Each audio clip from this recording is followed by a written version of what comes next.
You are listening to Comedy Club for Kids presents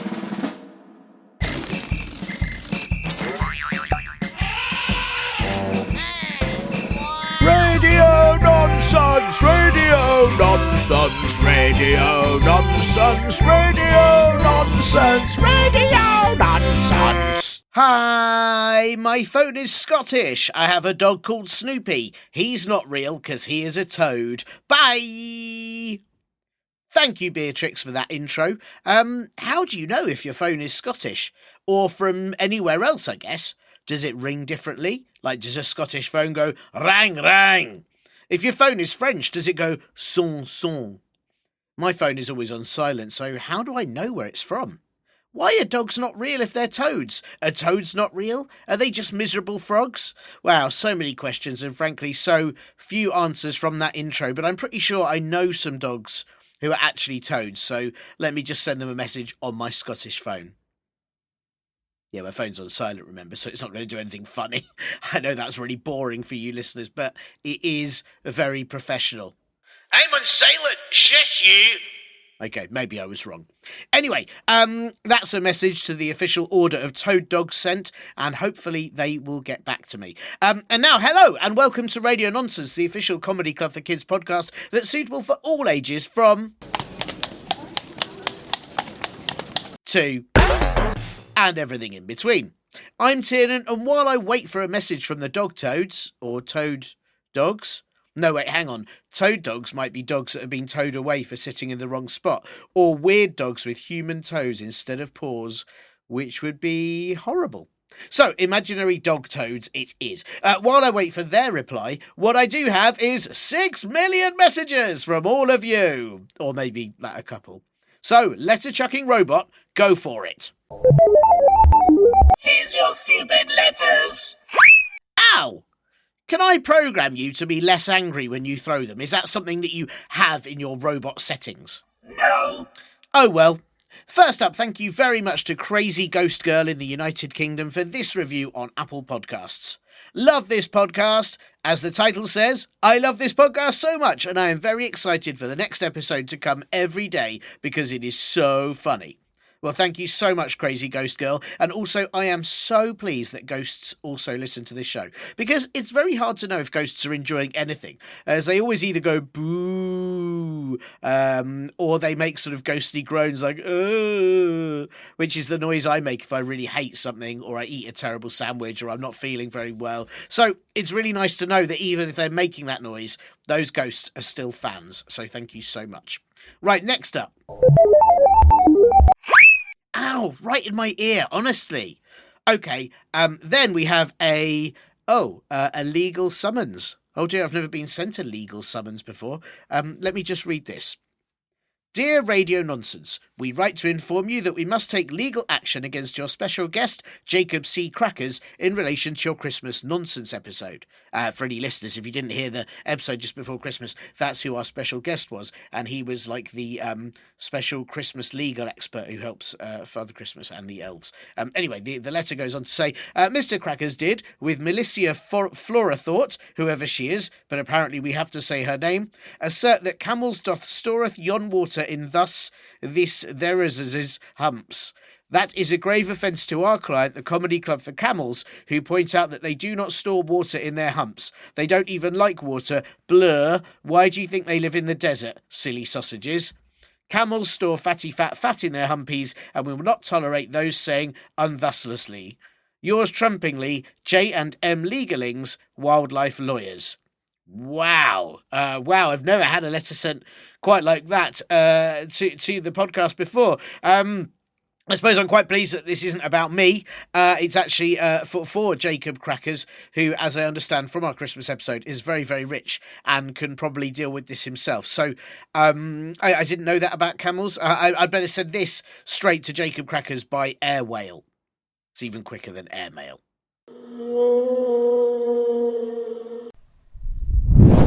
There you go. Even quicker than airmail, that is. But Comedy Club for Camels, well, no wonder they get the hump about things like that. I'm guessing they don't even have shows or podcasts very often, just very long dry spells, and they have one really big podcast. I'm not sure I like the sound of that. Well, I suppose that's Jacob Cracker's problem now. Don't forget, if you have anything you want to send in at all, whether it's a legal summons or just a question that you need to have answered or anything else at all, then please get your wafting blockheads, I'm sorry, grown-ups, to help you email me at podcast@comedyclub4kids.co.uk. If you'd like to leave a review, then get them to help you do that on Apple Podcasts, Amazon Music, or leave a message on the Spotify Q&A, and then ask those same grown-ups very nicely to subscribe you to the advert-free Linda edition of the show too. It's just like this version, but it has no adverts. You get the show a day earlier than everyone else, and you help support me afford to buy new letter-chucking robots, hopefully one that is a bit less violent. Please also check out the comedyclubforkids.co.uk website, where you can find all the details of our live shows and links to our shop with our t-shirts in.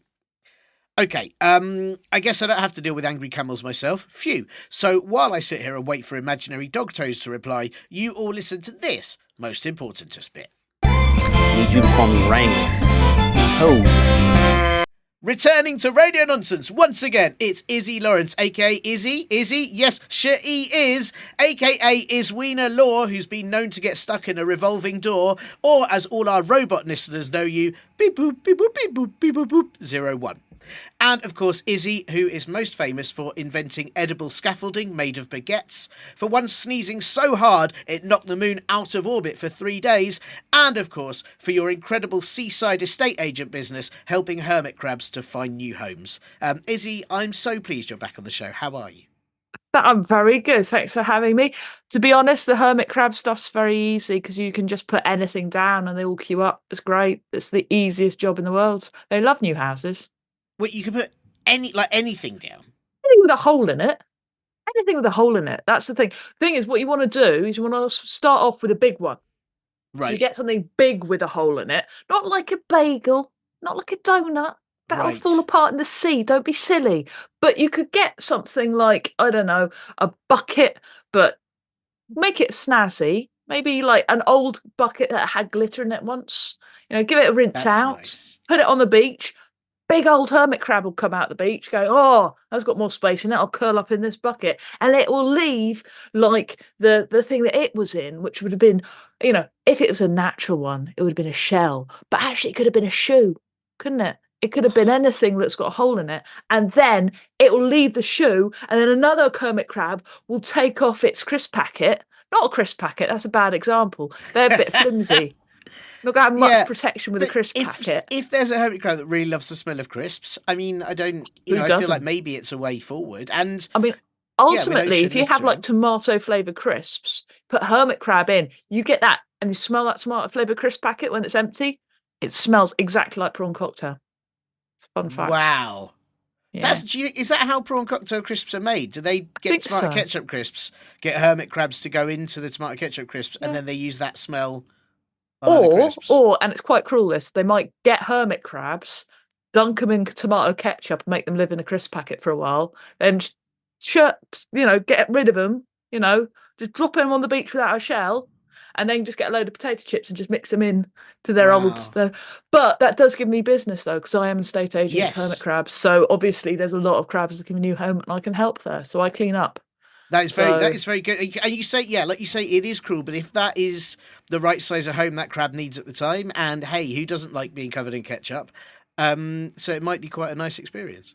Exactly. I mean, everybody has, a purpose at the end of it, including me.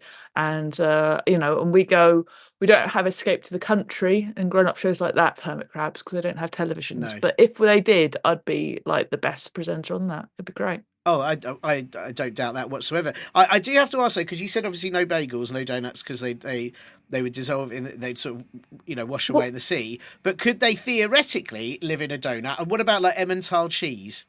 Well, my issue with the donut and bagel isn't just that like it will dissolve. If you think about it, it is like got two entrances either side of it. Right. It's not like, because what hermit crabs want is they want like a thing to go into, not a thing to poke their bum out of. Oh, okay. Yes. Yes. Otherwise, you get two hermit crabs trying to do the same bagel, which can be beautiful, but they'll be pointing in different ways, and then it'll just be two. They'll just rip themselves apart. Yeah. Which is the best and most unique way you can slice a bagel. If you ever need to do that, you just get one Wow. hermit crab pointing one way, the other hermit crab pointing the other way, and then just get them to pull. I mean, we're talking about this, how they help the crisp industry. Now they help the bagel industry. I feel hermit crabs aren't thanked enough for how good They're they are with not. food, They're actually. not. Yeah. And we to be a hermit just means you're really antisocial, which I think is a really unfair thing. Very unfair. Yeah. Very unfair. I mean, I guess it's also very hard to be social when you're stuck in a crisp packet or stuck in a bagel. Exactly. It used to be a job that you could get though back in the day. If you had one of Mm. these beautiful estates in Stowe, that's one of the estates. When Yeah. you get Yeah. capability brown to do your gardening, that you could get a job as a person living in somebody else's garden. Wow.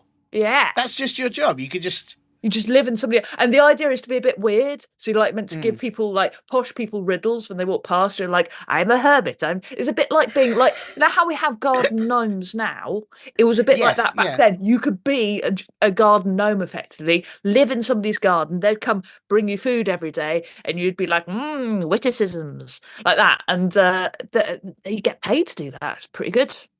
That's an amazing job. The only thing, do you have to be in the garden like all the time, like even at night? Like it Yeah, gets a bit but cold. they had follies, right? Which is not like the whole like purpose of this podcast is a folly, but the idea of a folly was it'd be like a fake castle or a fake cave or a fake bridge or something like that. But you could actually still live in the cave, and you could have put like a bed in there, and you could have a nice fire and that sort of thing. So you weren't effectively living in their garden, but they had like a little. It was dry.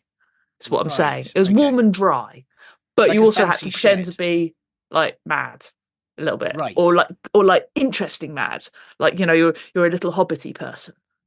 Yeah, but I quite like I because also you only have to be sort of like pretending to be a bit strange when they're in the garden or like if they're looking out the window. But if it's a rainy day or they're away, Don't let you them can just catch sort you of in the be pub, normal.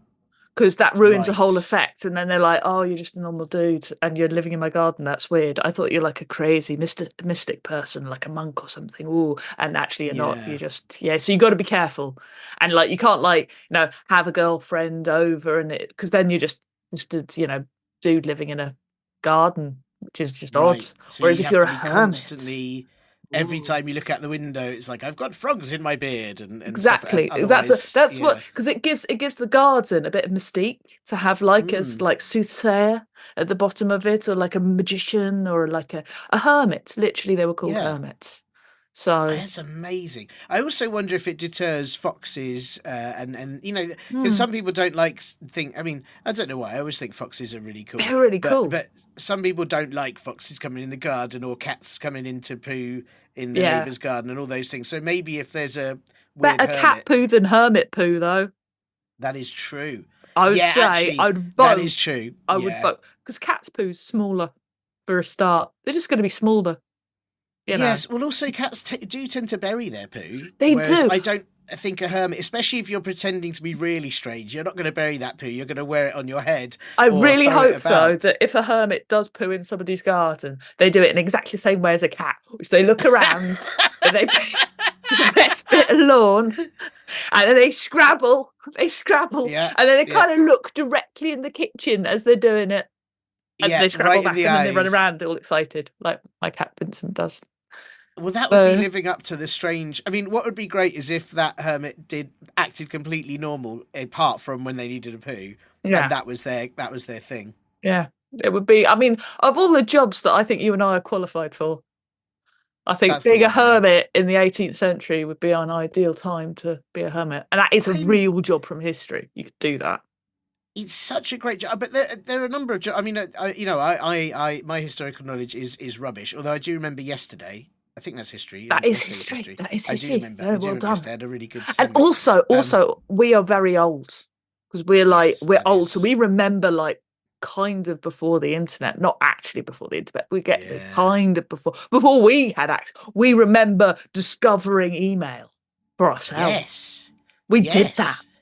Yeah. Yeah, it was very exciting. And Very when exciting. emojis were made Proper. of dots Ooh. and actual bits of like punctuation. We remember a time when you couldn't pause the television. Oh my gosh, that was so annoying. Yeah.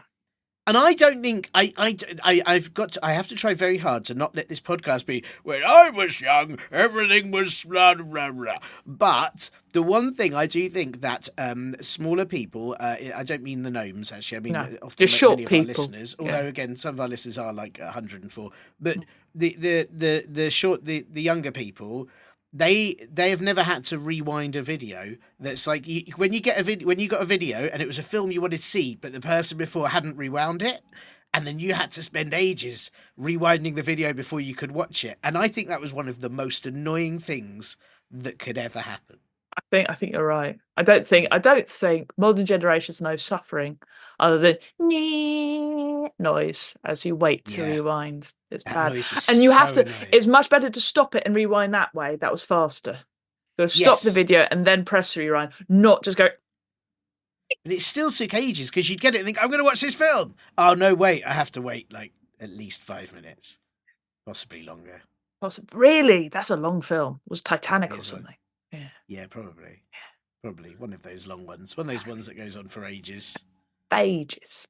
Yeah. But yes, that is what a hermit is. Well, I don't remember the question. Well, that's what I was going to say. Is there were lots of jobs in the old days that just seemed a bit more like I always like the idea of a jester. Just your whole job is But, just like- prance around.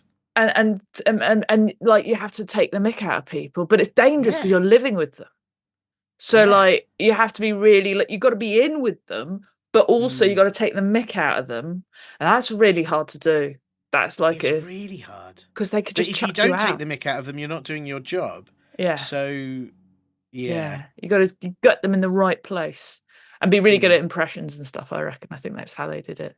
Really good at impressions. But then you could just be really, acrobatic and be good at catching stuff and doing handstands and that sort of thing. They like that too.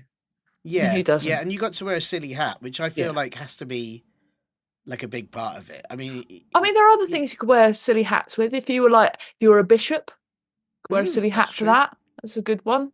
That is And you true, didn't yeah, have to do any big handstands. hats. I don't think. Yeah, bishops' hats are really like they're huge, aren't they? And I sort of feel like you could definitely keep like a pet under one of those, or like a big glass of like fizzy pop or Pop, something. yeah, fizzy pop under that, and you get to wear purple as well. Like if you're Church of England, you get to wear purple. That's pretty cool. Not many jobs you get to wear purple. No, that's true. Actually, no, there aren't, are there? It's sort of what is That and Druids. Ribena. Ribena, If you're advertising Ribena, you get to wear purple for that. If you're a hermit crab living in a Ribena carton, Perfect. You see, Yeah, you could be mistaken for a bishop. I bet that happens a lot. I Actually, think that probably does. It's a dangerous Yeah. job.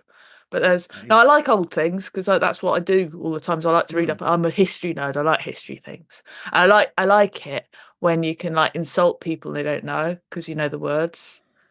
Yeah. Right, okay. So I could best call you. insult? I shall call you an addlepate.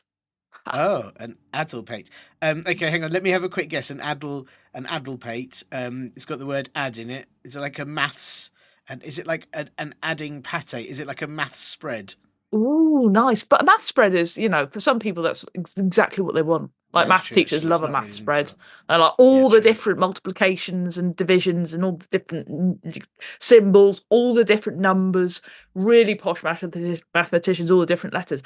And addlepate isn't one of them because that sounds great. No, okay. an addlepate, the word addle means to mix up, and literally the old meaning of it was to rot. So something's addled, it's got Right. rotten. So imagine like a pear or like an apple and you've left it too long, you've touched that apple and it's all wrinkly and it's got all like it's got things growing out of it, and like imagine biting into it. It would be horrible, right? So that's the word addle, and pate is an old word for head. Oh, So no. literally you're calling somebody a rotten head, a stinky rotten Wow. head, which is Absolutely brilliant. And the thing is, you can call your teacher an addlepate in a really nice thing, and she won't know what you're talking about. And you could be just like, That's great. Mr. Whatever his name is an addlepate. And they'll be like, oh, thank you very much. Because that means maths bread. That's great. That means I'm clever. Yes. Doesn't. It's a great word. Like a rotten head. Yeah. The thought of that is disgusting. Like you probably have maggots in your head. Yeah. And your face would all sort of be collapsing and, whoa. Maggoty-headed was an old phrase that people used to say, people who were a bit sort of like, crazy and just weren't concentrating and stuff. They would call them Like maggoty-headed. hermits. Like you had worms crawling through your brain, which I think might explain, I find it difficult to focus sometimes, and it does feel like I've got maggots in my brain who just go, look at that window, look at that shoe. All the things that maggots tell you to do. Maggots are really known for that, aren't they? Because I suppose when you're just a small little kind of jumping, I don't know, sort of like a jumping what's-it, aren't they? Like a jumping. I don't think they jump, maggots, so much. They sort of crawl and flollop a bit. I'm really. sure I've seen a maggot jump. You've seen a maggot jump? Yeah, this is when I lived in a house with some people who weren't very clean, and our fruit bowl was particularly disgusting at one point, and some maggots had enjoyed some of our tasty fruit, and I remember moving the fruits in the fruit bowl and going, "Ah, those maggots!" and one of them did a little boing. Really? And it properly did a little boing. Did it? Or did you sort of like imagine that slightly? And maybe it did a little cascadey fall down to the bottom of the fruit bowl going, no, why did you wreck my home? It could also be that I leapt back in just terror and horror. It could have been like that dolly zoom thing that Alfred Hitchcock, the filmmaker, liked to do to freak people out, that makes it look like you're zooming and going forwards. It was you and the maggot together going, whoa. Yeah, that maggot's terrified of me. I was terrified of the maggot. Yeah. It's very possible. And then if it were a film, at the end of it, you'd have made friends. And you'd have been best friends, you and the maggot. And then at the very, very last end, it would have pupated into a housefly. Wow. And would we still have been friends, or would our differences have been too difficult to kind of work together, and there would have been a sad ending? Sequel. That's what I'm thinking about. Sequel involving Spider-Man. Just saying. Oh, yeah. I like that. Yeah. There's never been a Spider-Man film where all he does is eat flies, and I think that's where they've gone wrong. I mean, I think spiders do. They don't say they wrap them up and liquidate them and then suck them through their face. I think, which I would think would be a better film, if anything. Yes, actually, yes. Yeah. And also because it takes quite a while. Like a lot of the film would just be the wrapped up fly. And just make it basically spider soup. That is what they're making spider soup fly soup, but using spider gunge to do that. Yeah. It's a weird thing. It's a weird thing to do with your life, It's very weird. Do you think, you've just made me think of this, when spiders go to restaurants, do you think they complain if there aren't flies in their soup? Ooh, that's a good point. That's a very good point. Yeah. I think the thing is, I've never seen a spider at a restaurant sitting down having, because I can't imagine the cutlery it would use. Oh, really. My gosh. It's probably all of it, isn't it? It could do forks and chopsticks. Well, and sometimes when you see, like in very fancy restaurants, they have quite a lot of cutlery laid out. Yeah. Like, there's sort of like, I don't know, 4 billion forks and however many spoons. And so a spider could just use everything all at once. Yeah, exactly. But it's only got one mouth. It's a waste. Oh, yeah, that's true. It's a waste. It's got loads of eyes. Loads of eyes. But loads of eyes. So you can keep an eye on all its chopsticks and all its forks and all of its spoons and everything. But it can only taste one thing at a time. But imagine how quickly it could have several different things to taste all at once. We need a spider to judge MasterChef. Yes. Spider MasterChef, I think, would be... It's something that actually has been very overlooked. But I was also thinking, you're right with the eyes. Really, we should have cinemas for spiders and sort of those visual experiences. Yeah, those ones where it looks like paintings are moving and stuff. The spiders would enjoy that a lot. I think they would, and also some spiders dance. I think wolf spiders and those sort of things dance as well. So they're brilliant. And they sort of signal to each other and do little tap dances to sort of say, "Hey, this is my territory." You can tell that because it's covered in cobwebs. Thank you. Goodbye. That is my spider dancing. That's amazing. I didn't know that. So what we also need then is tap shoes for those spiders. Yes. I mean, because it would make the dancing imagine. I mean, incredible. I'm making a fortune as an estate agent for hermit crabs. Can you imagine being a shoe salesman for spiders? Yeah, so much, so much. It's next. Yeah, after. Well, I was going to say it's after millipedes, but I think millipedes is almost too much. You'd probably lose a lot of money They're only having into to make army quite boots so many. anyway. They don't have Yeah, the diversity of right. spiders. Is that right? I Is that think 'cause so, they're yeah. marching? Yeah. Yeah, Centipedes, millipedes, very select stump, stump, stump, stump, stump, like that. sure. Whereas spiders, some of them want to have longer legs. You've got to get the stilettos. Other of them like to run really fast spiders. So that's like camel spiders and stuff. They need like running shoes. There's all different sorts, really. That's amazing. That's amazing. Well, Izzy, I'm so pleased you're on this show once again. Because, I mean, you've been an expert for Radio Nonsense a good few times before now, and I'm so pleased that you could come back and. I mean, already we've learned many things about hermits, hermit crabs, adelpates, spiders, and I've been sending these questions this week that I think you again can answer really better than anyone else. I do have some new admin questions for you, and I hope you're okay with these. Ooh. You're going to be the first guest to try these out. I'll see if they fit. Yeah, see how they work, Yeah. because we've had the same old admin questions on this show for quite a long time, and I thought that being as you've been on it before, maybe it was time to try something else. Okay. So see how these go. If they don't agree with you, we can try something else. But the first admin question is, what is this? That is an iguanodon. An iguanodon. Wow. Yeah. You can tell because it's giving you a thumbs up. Do you know what? That makes a lot of sense now. That makes a lot of sense because I did think this looks nothing like an iguana, but could also be some sort of distant relation to an iguana. Yeah. And And well done. Because it yeah. does look like an iguana. I think they're known to look like they're named after iguanas originally because of their teeth shape. They look like Is that iguana right? teeth. Yeah. What? So That's does each of their teeth, their toothies, their teeth Yeah. eyes, do they look like little enamel iguanas? Like each No, tooth looks alas, like an not. They don't look iguana? like baby. Their No, teeth right. don't look like baby iguanas, but they 'Cause look. that would be If you got an great, right. iguana and you blew it up big to the size of a big dinosaur, and you Then it's pulled its teeth. teeth out, it would look very similar The to an same. iguanodon's teeth. I have never. I didn't know things were named because you had the same teeth as them. Like that's Yeah. amazing. Literally, iguana means iguana, and don means tooth. Wow. Iguanodon. So hang on, so don means tooth. So when you get like all these like top kind of criminal bosses like Don Corleone, that means like tooth Corleone. Toothy Corleone. That's why, Yeah. you never insult a guy with braces. Scary Right. stuff. Yeah. But yeah, Wow. that's an iguanodon, and they're quite cool dinosaurs. Quite like them. They're good. Yeah, Very, thank you. How do very I common get... in the UK and Belgium. That's where they're.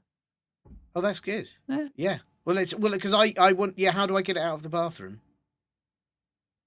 You could lure it with some lettuce. Yeah. Cool. I'll give that a try. That's good. Well, thank you. No, that was very, very good on admin question number one, and also should be quite useful as it's really been really been difficult going to the bathroom since that's been in there. Question number two, then. This is I feel it's very necessary for our listeners to get to know our guests. I've made up some would you rather question. Well, a would you rather question for you. Izzy, this is big though. So if you need to take time thinking about it, I do understand. Okay. Would you rather have eyebrows that crawled all over your face, or a belly button that never stopped singing songs? I mean, both of these are wonderful. Because who wouldn't like the entertainment just coming from my belly button? That'd be awesome. Just like particularly if I could pick the songs, because that'd be great. But would my belly button have its own like little like? What if my belly button had really bad taste in music? This is the worry. You see, I don't know for sure. Like I haven't specified there if you can choose the songs or not, and if the belly button is just singing like your least favorite song or really annoying songs again and again and again. I quite like it to be quite annoying songs, because imagine you got in a fight with somebody and then you had like, and you were fighting and you were like really tough and you're having a fight, but at the same time your belly was going, she'll be coming round the mountain when she comes, she'll be coming round the mountain when... No, they're going to be so confused about where the music's coming from that it's actually quite a good superpower. But then if you also had eyebrows that went around your face, you could exaggerate, because I would definitely, because I'm a lady, right? And I don't grow a very good moustache. And I have moustache jealousy. And just knowing that my eyebrows could just move down and I could twirl my eyebrows as a sort of thin little moustache there, that'd be so cool. That'd be brilliant. I think but because I do have to work in radio, and this is the thing. sure. And so if there isn't a way to convince my belly button to either play really cool jingles underneath whatever it is I'm saying, like that background music for disc jockeys, I think I'd have to go with the eyebrows that just went anywhere on my face at any time. Because I would look great with a handlebar you've got moustache. very good reasoning there, and I appreciate that you've thought about this. But I will throw this a slight Curveball. spanner in the works here. What if those eyebrows like tickled your nose while you're on the radio, so it makes you sneeze? I What think if that they're just sort of adds to crawling all it. around like your mouth, and you like it makes you talk funny? I mean, I think anybody. I mean, I think it might give me a slight French accent because I think Oh. my eyebrows would end up. They're just a bit flush, and I think that would be very good for the radio because I would sound like a proper, like I know what I'm talking about. But good. That's good. That is very good. I think that's a very good reason. I think that's an absolutely fair choice. I am always stuck just on the idea of if my belly button only yodeled when I showed people my belly, like if I lifted up my t-shirt and it went yodelay yodelay yoo, and then you could put down your t-shirt again and then lift it back up and got a bit of a yodel, that would be amazing. That'd be Brilliant. very useful as well if you need to call people from the top of mountains. Yes, often actually. Do and often wish I had a method to do so. Well, thank you, Izzy. Thank you for answering the admin questions, and I hope those. How are the new ones? Are they okay? They were good. They were good Good, questions. excellent. I will stick with them. Well, listen, we've got the proper questions now. This is from Beatrix, and Beatrix has asked that I read these questions in the voice of a grown-up. Oh gosh, Yes, that's quite. that's quite a big ask. It is a big ask. Yeah. Yeah.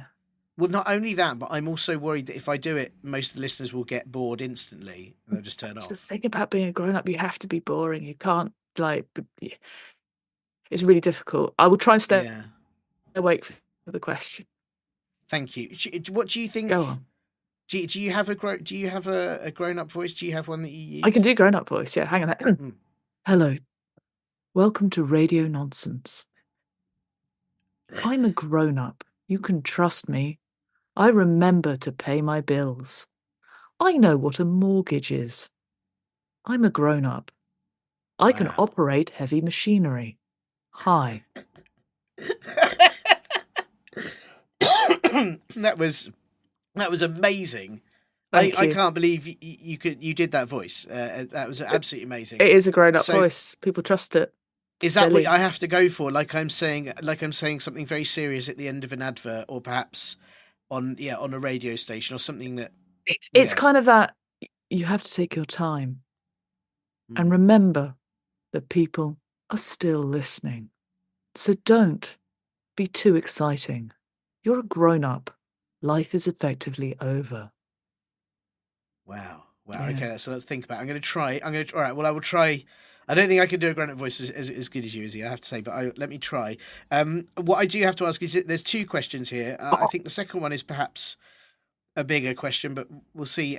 Would you like them one at a time or all at once? You have no idea. I think do what you feel. Okay. You know. We'll go for one at a time, just so I can Okay. really get into the grown-up voice. Okay. I'm worried trying to do two at once in a grown-up voice might be too much Okay. for the listener, and they might Okay. be overwhelmed. So, I'm ready for this now. My question is, Oh my goodness. Why- That's terrifying. is Earth? Why is Earth? That's the question, yeah.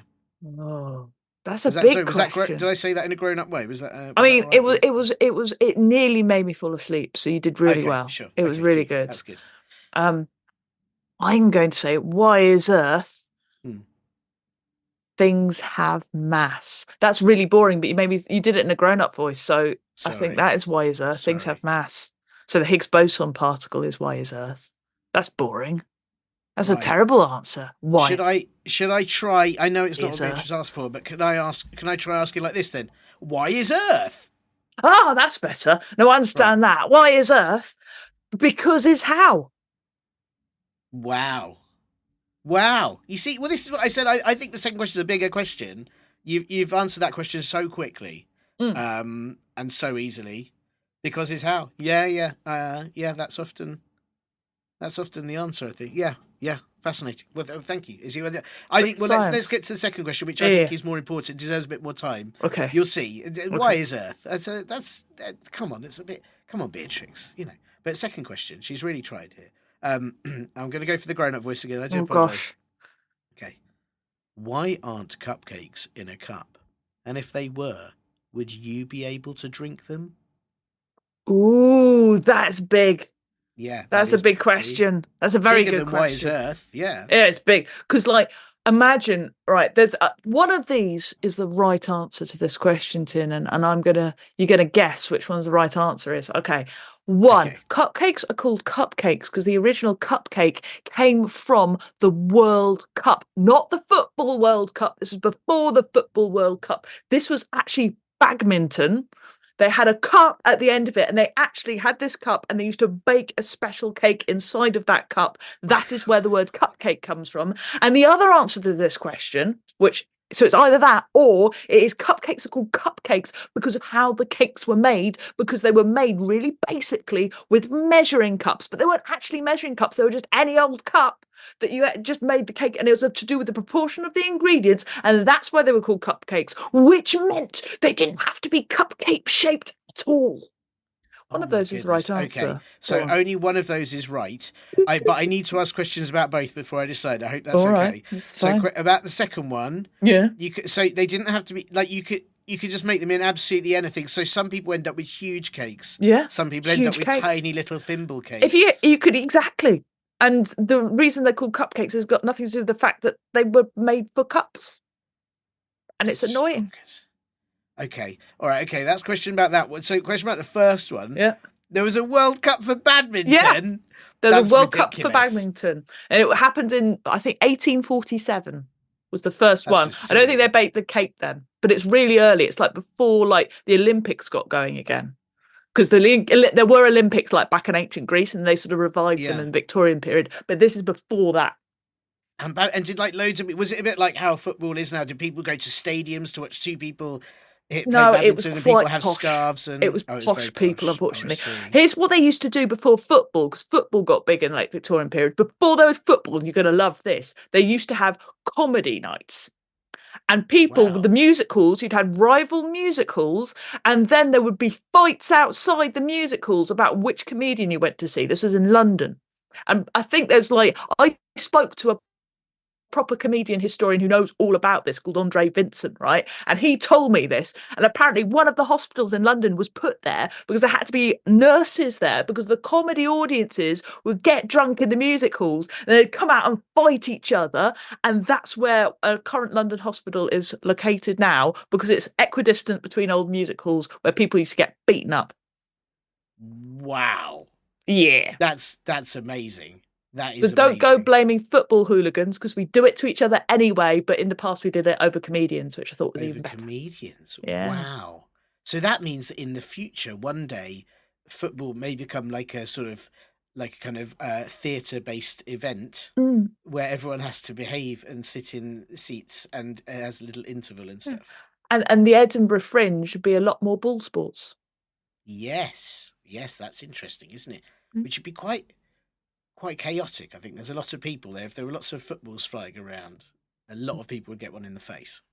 That's true. And that hurts, so be careful. That would really hurt. It hurts. Yeah, really it's worse than a pun, a football in the face.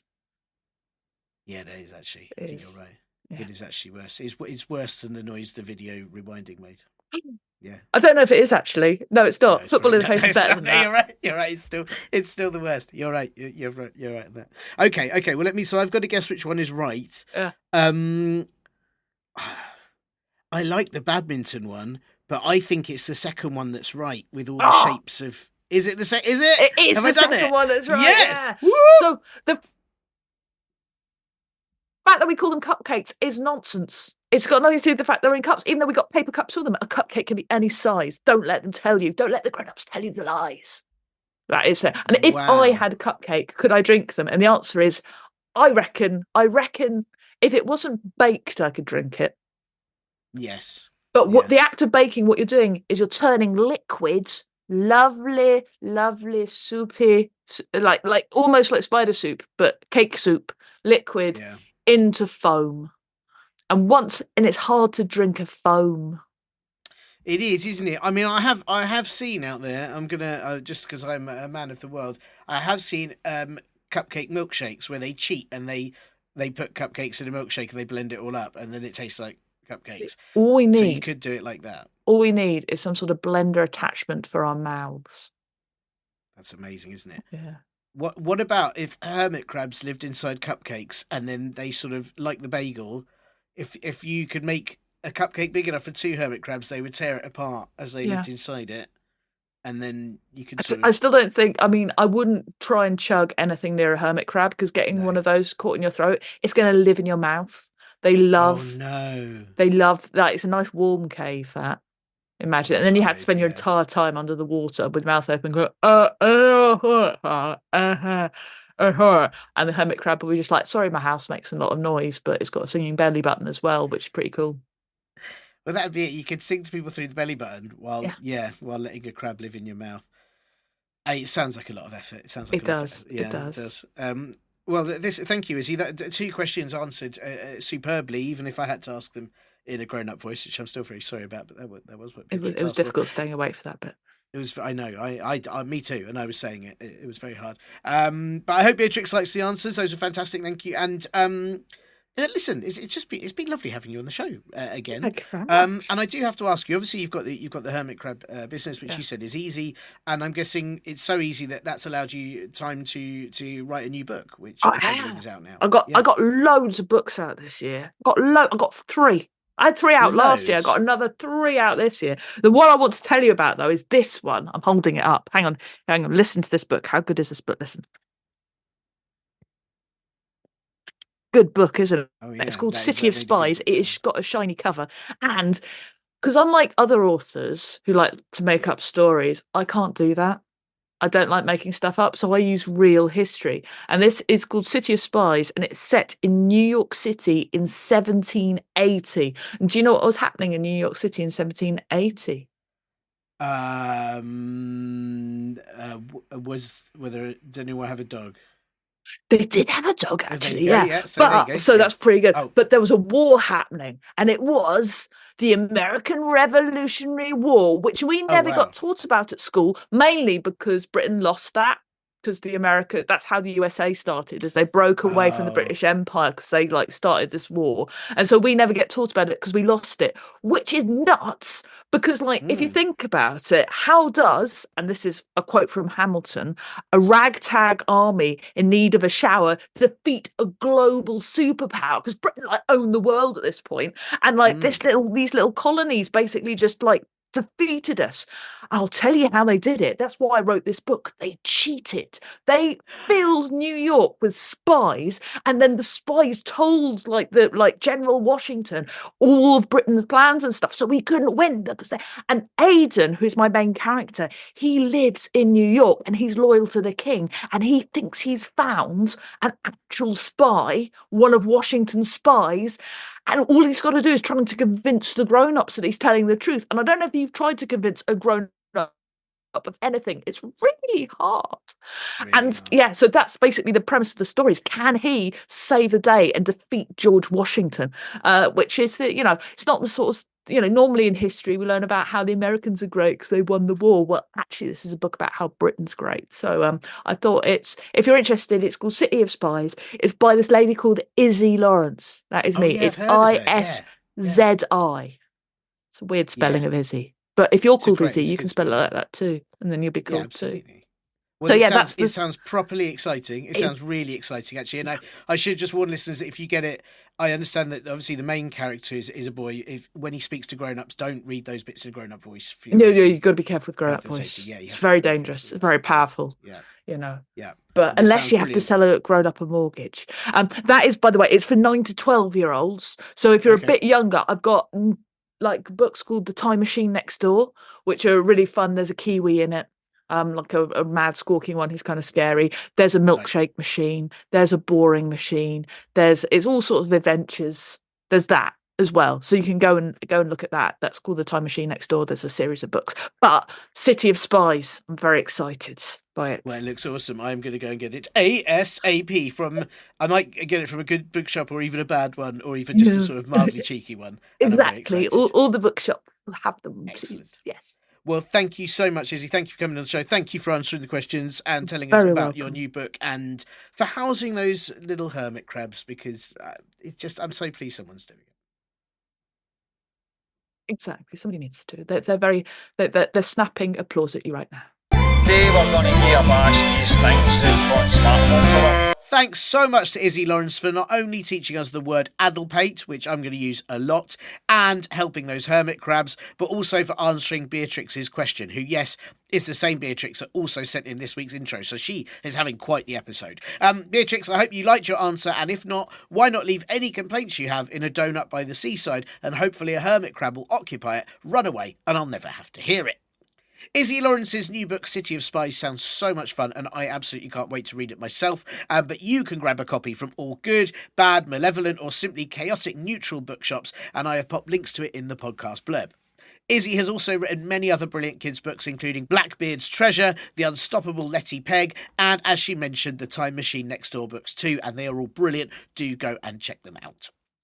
And if you have any questions that you need answering or want to send them in, intros for the podcast or anything else that you want to let me know about, please get your wafting blockheads, grown-ups, to help you email me at podcast@comedyclub4kids.co.uk. If those same grown-ups are really nice humans, then get them to subscribe you to the advert-free Linda edition of this show on Apple Podcasts, Spotify or Acast+. And do also check out our website, comedyclubforkids.co.uk, for all our shows, merch and absolutely everything else. Well, not everything else, just Comedy Club for Kids things. Rang, rang, rang, rang. Oh, yes, my Scottish phone. I'd forgotten about that. Hello? This is the official order of Toad Dogs. Woof.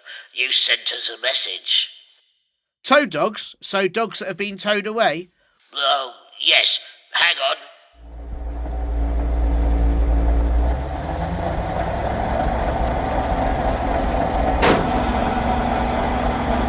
Put me down. Wait. No, how weird. Rang, rang, rang, rang. Oh, them again. Hello? Hello. This is the official order of Dog Toads. You sent us a message. Ah, hello. Do you exist? Absolutely not. You aren't having this conversation.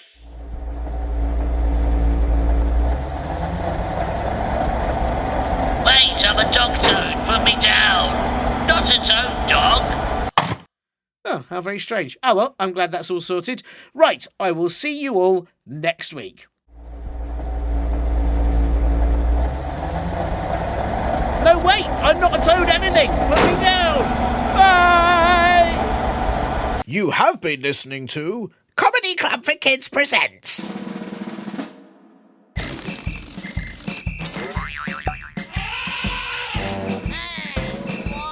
Radio nonsense! Radio nonsense! Radio nonsense! Radio nonsense! Radio nonsense! It's the end.